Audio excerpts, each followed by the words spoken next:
Tourism మరియు సాంస్కృతిక శాఖ ఆధ్వర్యంలో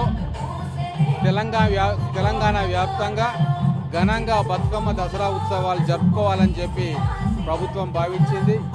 ప్రభుత్వం యొక్క ఆదేశాల మేరకు ప్రతి జిల్లాలో ప్రతి గ్రామంలో కూడా ఈరోజు చాలా ఘనంగా బతుకమ్మ ఉత్సవాలను జరుపుకుంటూ ఉన్నాం. మహబూబ్ నగర్ పట్టణంలో కూడా పిల్లలమరి ప్రాంగణంలో ఈరోజు వేలాది మంది మహిళలు బతుకమ్మలను తీసుకొచ్చుకొని ఇక్కడ బతుకమ్మ ఉత్సవాన్ని జరుపుకుంటూ ఉన్నారు. ఇక్కడనే కాదు, ప్రతి టూరిజం స్పాట్లో సాంస్కృతిక ప్రదేశంలో బతుకమ్మలు దసరా పండుగ గొప్పగా జరగాలి, మహిళల ఆత్మగౌరవం ప్రతిబింబించేలాగా, వాళ్ళకు స్ఫూర్తి కలిగించేలాగా ఈ వారసత్వాన్ని, తెలంగాణ అస్తిత్వాన్ని, వారసత్వాన్ని భావితరాలకు అందజేసే విధంగా చాలా గొప్పగా జరపాలని చెప్పి ప్రభుత్వం నిర్ణయం తీసుకుంది.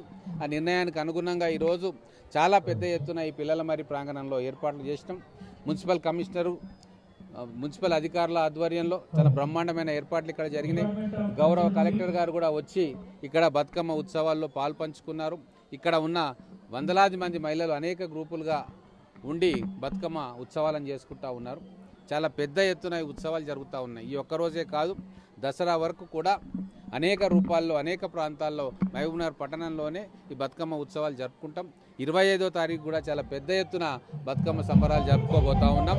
మహిళలందరూ పెద్ద ఎత్తున తరలి వచ్చి వారికి ఎక్కడ వీలుంటే అక్కడ, అనుకూలంగా ఉంటే అక్కడ ఈ బతుకమ్మ ఉత్సవాల్లో పాలు పంచుకోవాలని చెప్పి కోరుకుంటూ, వర్షాలు చాలా అద్భుతంగా పడ్డాయి, పంటలు కూడా చాలా విరివిగా విస్తారంగా పండుతూ ఉన్నాయి, మనకు దిగుబడి కూడా చాలా అధికంగా వస్తూ ఉంది.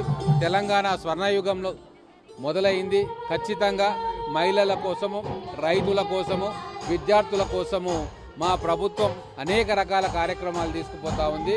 అందుకే ప్రజలందరూ సంతోషంగా ఈ పండుగ జరుపుకుంటూ ఉన్నారు.